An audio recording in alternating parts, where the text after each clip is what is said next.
Hello friends, பார்த்தீங்கன்னா முத்து என்ன பண்ணுறாரு பார்த்தீங்கன்னா, கிரீஸை நேரா வந்து ஆஸ்பத்திரிக்கு கூட்டு போகலாம் அப்படின்றது ரெடியாக இருக்காரு. அப்போ வந்து கிரீஸ் என்ன பண்ணுறாருன்னா, எனக்கு டான்ஸ்னா ரொம்ப பிடிக்கும் அப்படின்ற மாதிரி சொல்லுவாப்புல. அப்படியாடா அங்கே டான்ஸ் ஆடி போகிறேன் அப்படின்றாரு. டான்ஸ் கிரீஸ் ஆடும்போது பார்க்குறதுக்கு ரொம்ப கியூட்டாக சூப்பர் அழகாக இருக்கு. அவங்களோட சேர்ந்து முத்து, நம்ம சுருதி எல்லாருமே டான்ஸ் ஆட ஆரம்பிச்சுறாங்க. அதை பார்த்துட்டு வந்து நம்ம விஜயா வந்து இது என்ன வீடா இல்லை திருப்பத்தா அப்படின்னு சொல்கிறாங்க. அண்ணாமலை அதுக்கு சத்தம் போறாரு, என்னடி பேசிக்கிட்டு இருக்க நீயே ஒரு ஒரு நடன ஆசிரியராக இருந்துட்டு நீ இந்த மாதிரி பேசலாமா? தெருக்கூத்துங்கிறது என்ன நினைச்சு அதுல இருந்து எல்லாருமே வந்திருக்கோம் அப்படின்ற மாதிரிலாம் நம்ம சுந்தரராஜன் சொல்றாரு. இந்த மாதிரி ஒரு சுச்சுவேஷன்ல போயிட்டு இருக்கும்போது என்ன நடக்குதுன்னு பாத்தீங்கன்னா, அடுத்து வந்து அந்த வீட்டுல வந்து டான்ஸ் ஆடிக்கிட்டு இருக்கும் போதே வந்து ஒரு கூட்டம் வந்து முதன் உள்ள வராங்க. என்னடா அப்படின்னு நினைச்சு பாக்குறதுக்குள்ள நேரம் வந்து விஜயா வந்து அடிக்கிறதுக்கு வராங்க. அப்போ வந்து அண்ணாமலை தடுத்து, என்னப்பா என்ன ரீசன், எதுக்கு இவ்வளவு கோவமா வரீங்க, எதுக்கு இப்படி இந்த மாதிரி பிரச்சனை பண்றீங்க அப்படின்னு கேட்கும்போது, எங்க வீட்டு பொண்ணை வந்து ஒருத்தன் கூட பழக விட்டு இப்ப முன்ன வந்து கன்சீவா இருக்கிற அப்படின்னு சொல்லிட்டு அவங்க வீட்டுல பேசுறாங்க. இதுக்கு எல்லாமே இந்த மாதிரி தான் காரணம், இந்த மாதிரினாலதான் இவ்வளவு பிரச்சனை நடந்திருக்கு. டான்ஸ் ஆடுற இடத்துல வந்து இந்த அம்மா கரெக்டா எல்லாரையும் வாட்ச் பண்ணிருச்சுன்னா அந்த பிரச்சனை வந்திருக்காதுல்ல அப்படின்றாங்க. அப்போ வந்து முத்து சொல்றாப்புல, அதை பேசிட்டு இருக்கலாம், அதுக்காக அடிக்க வருவீங்களா அப்படின்ற மாதிரிலாம் முத்து வந்து சத்தம் போறாரு. அப்போ வந்து ஒரு பொம்பளை நேரம் வந்து விஜயாவை அடிக்க கை வாங்கும் போது நம்ம மீனா குறுக்கு போய் தடுத்துறாங்க. எங்க அத்தை மேல வந்து ஒரு அடி விழுந்தாலும் உங்களை நான் சும்மா விட மாட்டேன் அப்படின்ற மாதிரி சத்தம் போறாங்க. இதெல்லாம் பார்க்கும்போது விஜயாவுக்கு ரொம்ப ஆச்சரியமா இருக்கு. நம்ம இவ்வளவு வந்து மட்டம் தட்டி பேசியிருக்கோம், ஆனா நம்மளுக்காக வந்து இப்ப நிக்கிறதே நம்ம மீனா தான் அப்படின்ற மாதிரி அவங்க யோசிக்க ஆரம்பிக்கிறாங்க. இந்த மாதிரி ஒரு டைம்ல வந்து மீனா என்ன சொல்லணும்னு பாத்தீங்கன்னா, தப்பு வந்து உங்க பொண்ணு மேல இருக்கு, அதை விட்டு போட்டு எங்க அத்தையை ஏன் சொல்றீங்க அப்படின்னு கேக்குறாங்க.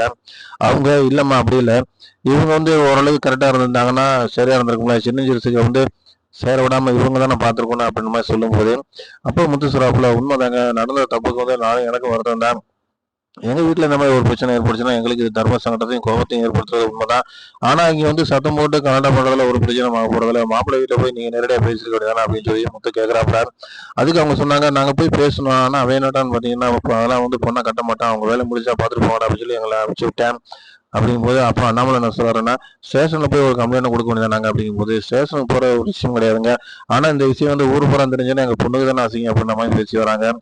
அப்போ வந்து முத்து என்ன சொல்றாருன்னா, நீங்க எதை பத்தியும் கவலைப்படாதீங்க, நான் கண்டிப்பா இதுக்கு ஒரு நல்ல சொல்யூஷனா சொல்றேன், நானே மாப்பிள்ளை வீட்டாங்கள்ட்ட போய் பேசுறேன், அவங்களுக்கு எடுத்து சொல்றேன் அப்படின்ற மாதிரி சொல்றாப்புல.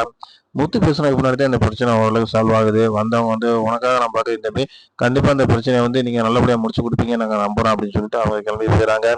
விஜயாவுக்கு ஒரே பயமா இருக்கு, அப்படியே நடுங்கி வராங்க. என்ன காரணம் பார்த்தீங்கன்னா, வந்தவங்க கண்டிப்பா வந்து உன்னை கொல்லாம விட மாட்டேன் அப்படின்னு சொல்லி பல முறை மிரட்டி விட்டு போயிருக்காங்க. இதை பார்த்துட்டு விஜயானால ஒண்ணுமே பண்ண முடியல. ரூம்ல போய் நடுங்கி பயந்து இருக்காங்க. அப்போ வந்து சுருதி அவங்க பங்குக்கு வந்து ஏத்தி விடுறாங்க. நீங்க இப்படி பண்ணனால வந்து போற உள்ள கூட அவங்கள வந்து காரை வச்சு தூக்கிடுவாங்க அப்படின்னு எல்லாம் மிரட்டும் போது விஜய் அரண்டு போயிடறாங்க.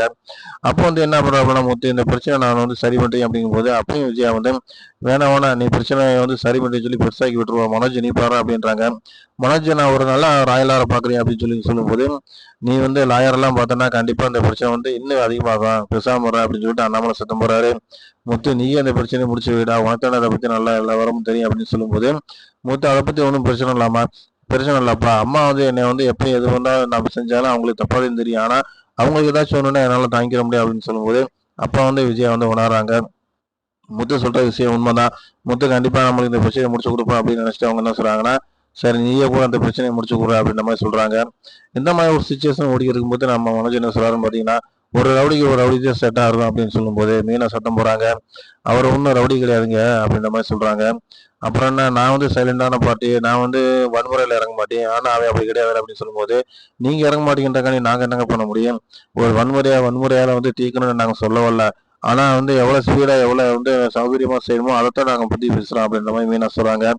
அப்போ வந்து ரோஹிணி வந்து, என்னங்க நீங்க வந்து மனோஜை பத்தி பேசிட்டு இருக்கீங்க அப்படிங்கும்போது, அவர் பேசுனது தாங்க நாங்க சொல்லி அவர் கரெக்டான ரீசனை சொல்ல, முத்து எப்பயுமே இந்த மட்டம் தட்டி பேசுறதுல உங்க வீட்டுக்காரர் அடிச்சுக்கிறதுக்கு ஆளே கிடையாது, ஆனா என் வீட்டுக்காரர் இல்லைன்னா இந்த வீட்டுல என்னால இந்த பிரச்சனை வந்து இன்னும் பெருசா இருந்திருக்கு அதிகமா அவங்களுக்கு அப்படின்னு சொல்லும்போது, ரோஹிணி அப்படியே சைலண்டா அமைதியாகிறாங்க. அப்போ அடுத்து என்ன நடக்கும் பார்த்தீங்கன்னா, ஏதாச்சும் பண்ணணும் அப்படின்ற மாதிரி எல்லாம் யோசனை பண்ணிட்டு இருக்கும்போது, முத்து யோசிக்க ஆரம்பிக்கிறாப்ப, பாப்போம் இந்த பிரச்சனையை வந்து நம்ம வந்து நாகூசா கொண்டு போவோம் அப்படின்ற மாதிரி யோசிக்கிறாரு. நம்ம வந்து நம்ம கிரீஸ் என்ன பண்ணாங்க பார்த்தீங்கன்னா, சரி வீட்டில் இருந்தா என்னை வந்து அவங்க பாட்டிகிட்டே நம்ம போய் ஒப்படைச்சிடலாம் அப்படின்ற இடத்துக்கு இவங்க போயிடறாங்க. பாட்டியை பார்க்க போற இடத்துல வந்து என்ன சொல்றாங்கன்னா, நான் கொண்டு போய் விடுமுதுன்னு சொல்லும்போது, அப்ப என்ன சொல்றாங்கன்னா, முத்து நீ வேணாம், ரோஹினியை போய் விடட்டும் அப்படின்னு சொல்லி விஜயா சொல்றாங்க. அப்பதான் அவங்க உணர்றாங்க முத்து மீனாவை பத்தி.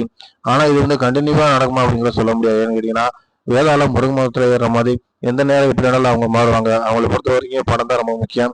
அப்படிங்கும்போது முத்து மீனா வந்து அவங்க அந்த அளவுக்கு தூக்கி வச்சிருக்க மாட்டாங்க அப்படின்றத நான் நினைக்கிறேன்.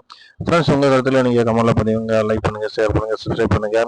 முத்து மீனானோட வாழ்க்கையில நல்ல ஒரு மாற்றம் ஏற்படுமா அப்படிங்கிறத வந்து நீங்க கண்டிப்பாக நம்ம சேனலில் பதிவு பண்ணுங்கள். நம்ம சேனலில் மெயினாக சப்ஸ்கிரைப்